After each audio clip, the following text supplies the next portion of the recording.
So, Alex, wonderful time here. We are at the Texas Fruit Festival here in Austin, Texas. We're at Casa de Luz with folks like Dave Escamilla. We got Dulce. We got Maya. We got so many people that have been putting on this event. But what brings you and Justin to this event today? So it's our first time at the Texas Fruit Festival. Okay. I've been to Austin before. I've never been to Casa de Luz. Okay. But we wanted to come, for me personally, to learn more, to get inspired, and for him to meet people like you and just get acquainted and find people more like-minded. Yes. Yes. Were there a lot of so I'm thinking, when you say it like that, has it been hard pressed to find like-minded people? Like, has it been difficult? A little bit. Okay. Yeah, so I work for HEB and we're in College Station, Texas. Okay. So I actually know a few carnivores who follow that diet. Yeah. I know a lot of people on the standard American diet. And I'm kind of the oddball there, even though Justin's been more into it for years. He's been vegan for 6 years. Awesome. And for me, like, honestly, it's sort of a back and forth situation. Yeah. I feel like I do want to do it for the animals, but like sometimes I have a nutrition degree and food science and nutrition. For sure.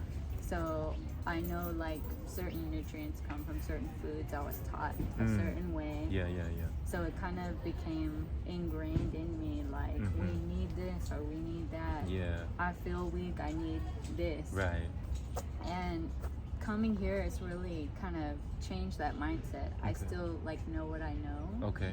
But in a different way now. Okay. Where we can do it in a raw vegan way. The food that I've tasted here, amazing. I feel satiated, you know, from just eating fruit for most of the day. I don't feel like I need to go get French fries or, you know, whatever vegan fast food is out there. I don't really need anything cooked. So it's been really eye-opening for me, and I'm really grateful to be here. Awesome. So it's like you're satiated. You're like, I feel good. I'm just having what they have in here. My stomach, but like also in my soul. Okay, talk about that. So what is the feeling of your soul? Like, not just a cellular level, but a soulular level. Like when you said my soul, you came up here with it, like my soul. Yeah. What is that like? Like the breathing and movements that we've done, I really felt that energy. Felt it in my hands, in my feet. Yeah. And I feel it like from the people here. Yeah. The way everyone is speaking is kind of like soft. It's not pushy. No. Like people can often describe vegans, especially those online warriors. The people here don't give off that vibe. It's just like inviting to everyone. Right. Like this morning we went to Barton Springs and a lady offered to take all of our pictures. So we said, hey, come over to the festival. Yeah. Skylar invited her and she said, yeah, I'll come by. Nice. And she came. So we didn't get that like, oh no, I'm not into fruit or I'm not vegan. Okay, there was no pushback like that. No, because it's not anything you want to run away from. She was open. It feels good. Yeah. It really feels good here. Awesome. I love that you feel that energy, you know, in the space, in the container. Like when you're in these new spaces, you're surrounded by new faces. You know, you're in these different places, and you're like, oh my gosh, you know, what is this? So when you're talking about, you know, being in this particular container and feeling energy on this level, that might have been different from College Station where you see different coworkers or different. By the way, I used to work at HEB. Yeah, so I was an overnight stalker at HEB, and that was one of the jobs. I can see why you love the sun now. Oh my God! Yeah, definitely appreciate the sun you miss now. out a lot when you're sleeping. My goodness! Oh my God! And your circadian rhythm is days off Yeah. and all that. It's hard, and that's why they get paid more. Because Oh my God. it's a really tough job to do that. Like, I don't know what your position is at HEB. What's your position? Or what was it? I used to be in produce for a couple of years. Okay. But with my degree, my boss is trying to help me into a higher position. So right now, I'm working on audits for the 5 stores in Bryan and College Station. Awesome. So I look at food safety and operational safety. Okay. And coaching partners and just giving feedback to managers for how we can, the food that we do produce, especially in produce. That's my wheelhouse there. How can we produce these ready-to-eat foods in a safe way, following rules? So it's been you're a managing wonderful experience. Yeah. Wow, Alex. You know, when I was in overnight stocking at HEB, this was years ago. That job, I'm telling you, like I think that was when I was having the most adrenal fatigue, because somebody told me, if you want to break a caffeine habit, he said, eat a Fuji apple. So I would start with a Fuji apple. I would graduate from that during the shift. I would go to, the Gatorades. Then I would go to the Red Bulls. Then when that didn't work, I would go to the Monsters. And then when that didn't work, I was going to half an Adderall that I got from some other girl. It wasn't even my own prescription. I was taking half of an Adderall just to keep standing on my feet, just to stay on my feet. And that would push me through the rest of the shift, because they had me working from 10 at night till 10 in the morning. So it was 10 to 10. And they weren't even supposed to keep us past that point. But I remember my fingers, when we were in the frozen section, just stocking the frozen stuff, like my fingers would just, I couldn't feel my fingers. So that job, when I was drinking all those energy drinks, I mean, just to stand up, and I was falling asleep standing up. And this was during the Christmas time, so you know they had on the speakers in HEB all night long that Christmas music, playing Jingle Bell Rock all night long. And just, oh man, I think I was just crushing my adrenals and my organs. But when I came out of that period, it was transformative when I left and just completely deviated. So when it comes to your job, like, are there things that you do to maintain your energy, to sustain your energy, to gain your energy? What are those things that you usually do or don't do? So I can relate to the overnight thing a little bit. Okay. In produce, you come in at 4 a.m. Okay.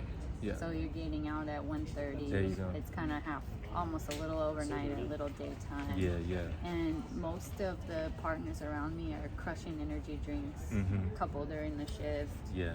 And honestly, I cannot sleep at night if I have that during the day. Yeah. And if I have any sort of caffeine afternoon, I can't sleep.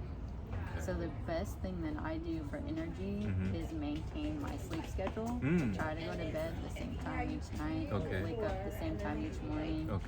And try hard not to go over that 8 hours. Yeah.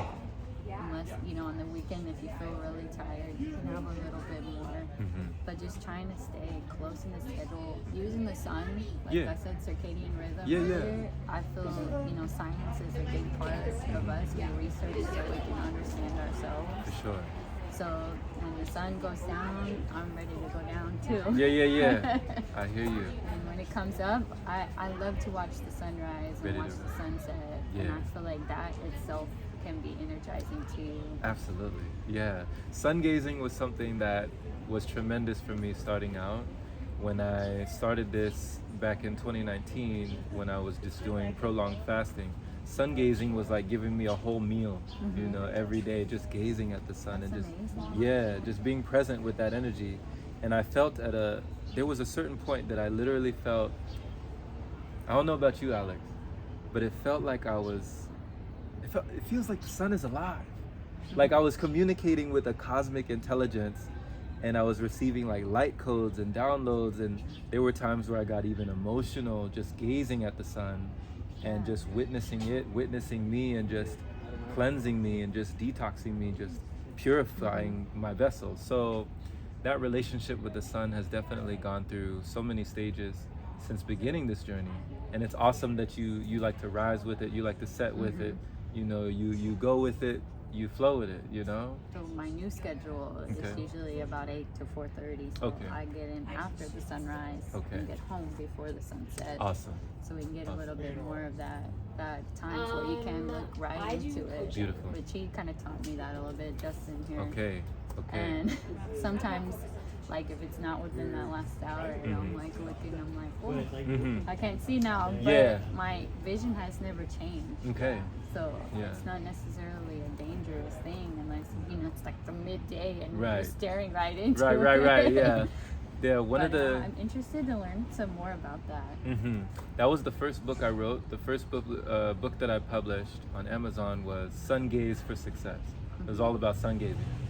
And one of the things that I learned, somebody taught me a little technique. If it's a little bit too high for comfort, you can look below the sun and then just allow, like with your open eyes, below the sun, you can allow your peripheral vision. Yeah, it's still getting in there. Just to let the light seep in. Your retina. Exactly, not directly into it, but that light is still coming in through your retinas. It's still filtering in through the lenses. It's still coming in through the eyes and being dispersed throughout the body. So cool. So when it comes to feeling energy, being sensitive to energy, being an energy worker, and just being around environments like this, have you always felt energy on this level, like even since childhood? Yeah, like I spent a whole lot of time outside. Born in the 90s, so same. A lot of us did. Yeah. And now I think kids today are inside on the video games and stuff. And you eating Red 40, you see a major difference in their behavior. Yeah. Like I was a calm person as a child. I like to go inside and read a book if I'm going to be inside. Yeah. I didn't need a screen. Right. I didn't have hyperactivity issues like some of my siblings and cousins did. And they would take the Adderall and stuff. True. Or whatever it was, Ritalin before. And I noticed like they couldn't sleep at night. Right. And it was supposed to make them go to sleep. Right. Taking this like, thing that's supposed to pep you up, and adults it does. And they think, kids it does the opposite. And they try to put them to sleep on that. And I remember a stepbrother would just toss and turn and toss and turn. And I'd be like, just be quiet. I want to sleep. So I've really enjoyed it. And then we live in a motorhome right now. Okay. And anytime I'm sleeping in the house, I feel like the walls are just closing me off to the outdoors. Okay. Allergies get a little bit better. True. But the fact that you can't get the open air, you need sunlight, it feels completely different. Yeah. So more camping, more being outside. Awesome. Less stuffy being indoors, just surrounded by walls, and you're not like in the open air, you're not in the freshness of nature, the vibrance. You definitely, I feel like we're designed to be outside. We're designed to thrive outside, just like these plants, just like these bamboo, like just like everything we see, the greenery and the scenery, like it knows what it needs. Nature is healing. Nature always provides. You don't have to do anything but be in it. Effortless. Yeah. So that's awesome. The motorhome, you said, how long have you been in the motorhome? Full time, we've been living in it for over 4 years now. Wow, nice. Yeah. Nice. Yeah. What do you feel like is one other advantage in a motorhome that you feel like you don't miss about being indoors in houses? Well, we don't have to rent from anybody. Okay. So we rent our space that we're on, but it's a lot cheaper than if you look at like apartment prices. True. We cannot afford to live in College Station. Okay. So we have an advantage that we can afford it. Big we advantage. get the nature. Yeah. And whenever we have to do a little maintenance on it, but when it's ready to go, we can pick up and move somewhere, or we can take it somewhere. Yeah. And I love traveling. I love experiencing new places. Yeah. So it's a great lifestyle. So like nomadic, you can be nomadic. Yeah. Like being in migration, being nomadic, that's also something that I feel is very human, very ingrained within us, very like, generationally. I mean, I can only imagine how we got from place to place. I mean, how we populated the earth, like how we're here now, like just the steps that we took to get here. Like, it's just unimaginable. I can only just imagine how we got here, with everything that we have that's here. just the steps that we were able to take is pretty mind-blowing. And if we're, moving towards more fruitarian lifestyle, then it's better to get to the fruits. There you go. Go south whenever it's so cold. And, okay. I'd love to visit Mexico. So a lot of the stuff in the HEB grocery store is coming. We like to get it from Texas. Okay. But some of those tropical things, mangoes and bananas and stuff, come from Mexico, which is our neighboring country. Right. So why not go experience that? I heard like the mango trees are huge, Man. beautiful. Man. Oh, I man. love mangoes personally. I could probably live on just those. For sure. So even just like you said, like the geese that fly south. Yeah. Y'all fly south. You're like, Yeah, okay, let's go south for the winter. And just migrate with the change of the seasons. There's always a reason when you work with the seasons. That's awesome. That's awesome. So, with your life right now, what do you feel like, I asked Justin how you complement each other. I'd love to ask you the same question, Alex. This 9 years that you've been with each other, what do you feel like have been some of the greatest moments or the greatest teachings or the lessons that you've learned? Yeah, so like you said, I feel I'm the responsible one. Okay. I did complete my degree, whereas he made the decision to drop out, which each of us, like, the best thing about our relationships is we let each other be ourselves. Yes. So that is fine with me, Yeah. and then me staying in school is fine with him, and he's supportive. Okay. So the way that we complement each other is, like I've seen with his new diet changes, each time it changes, of course I'm questioning it because I want to make sure that he's safe, he's okay. I'm like, only watermelon? Are you sure? Are you okay? but I watch him still gain muscle on it. I watch like him telling, I don't watch what it comes out of him, but like that, he may have gotten rid of some viruses and parasites and he's healthier. He barely ever gets sick. Wow. So he inspires me in that way. Awesome. Whereas I keep us, we're financially good. We're responsible in that way. But just becoming more and more healthy. Yeah. And like I have the food science background, so I take what he's learned and put it into the science, put it together, and it kind of breaks me free of the mainstream teaching. Okay. So I don't believe that you have to eat meat. I don't believe that you have to eat like a high amount of fat or a high amount of protein. Everybody's into right now.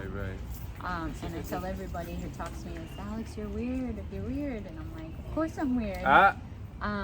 These plants, these vegetables, these fruits, they have proteins. They have amino acids. Our bodies are powerful. So they take the amino acids you eat, sure, it's complete or it's incomplete. Like put all the ones you eat together into what you need. So why do I need to eat that high protein, that protein powder, meat? What else do you need? I don't. What else do you need? I love this. I love this. This is like it's so refreshing to hear your take on it because, I remember working out in the gym and boxing and just doing all sorts of things. And I was definitely on like the creatine, the whey protein and all the sorts of stuff. But I fell into that protein programming of thinking that it was necessary. But now when you're talking about these things, these amino acids and all of the stuff that you're talking about, I didn't know about that stuff. I didn't have any like nutritional knowledge. So, and my mom's even a doctor. She's a doctor. So she didn't have much nutritional knowledge. They didn't really teach her a whole lot. They don't ask you much about what you eat. No. They don't really look into that side. Like That's food never really a scientists and question. doctors are really, really separate. And No, I think you should take a more holistic view. Exactly. Unite them. You combine the forces. Yeah. Form an alliance, like the Avengers, assemble, right? Yeah. So thank you so much just for bringing like, your story to light, like letting people know what's possible for them by letting them know what has been possible for you, just letting people understand that, hey, it's okay if you are in this environment and people are saying, hey, you're weird or whatever you do is weird, you can embrace it. Just be weird. Yeah. Like we're in Austin. Keep Austin weird. Isn't that what they say? Right? That's what they say. Yeah, but keep wherever you are weird. It's fine to be yourself. Keep it weird. That's always who you should be. Have no fear. Yourself. No fear. Keep it weird. There it is. There it is. I love that. So, Alex, before we go, do you have any place where if somebody might want to get in touch with you or ask any other questions that I might not have asked today, is there any place like that where people can get in tune with you? Or Sure, yeah. My Instagram, it's Alex_is_safe. Alex is safe. So if you can find me on there, ask me anything. Or Justin, of course. We're always together. So Alex is safe. Yes. Why did you name it that? So it has to do with a little bit of my life, a little bit of my job. Okay. So I like to keep people safe, however I can, and feel that peace inside. Yes. But also safe from the foods that we eat. Yeah. So when you eat a fresh fruit, it can become really dangerous really fast. Okay. You cut it open and it starts to lose nutrients immediately, and bacteria starts to grow. Right. So if you're a microbiologist, about 4 hours, and it could, for some populations, become dangerous for the elderly, for children. So you want to be really careful about what you do with the food. And something we learned here today is that once you cut it, once you make the smoothie, you gotta eat it because it's losing minerals, it's losing nutrients immediately. So it's important to feel that peace and feel safe. So I use that as an affirmation for myself. I am safe. I'm safe. I am safe. I used to say this to myself. You're just taking me back down memory lane. Calm that anxiety inside and just feel like I'm safe here. I used to say that. Like during one of the toughest times I was going through things, that's what I said, Alex. I said, all is well. Out of this situation, only good can come, and I am safe. And I said that over and over. I repeated that same phrase, I am safe. All is well, I am safe. And eventually, I felt the words that I was speaking, so. And when you're in that anxiety, sometimes you don't feel like it's true, but you just keep telling yourself. And then you will believe it. You will. So, oh my goodness. Thank you so much, Alex. Thank you. And thank you for just not only keeping people safe, keeping them aware, saving the world. You're saving the world. You're helping. You're helping to save the world. Every little bit helps. And like you said, even just maintaining and making sure that certain things that do go out are safe. We need that. We need that. So, oh my goodness. Thank you for being here. And I'm glad to know you. Yes. And y'all definitely go check out Alex. It's Alex_is_safe. And have a great rest of your day. Thank you for watching. Much love.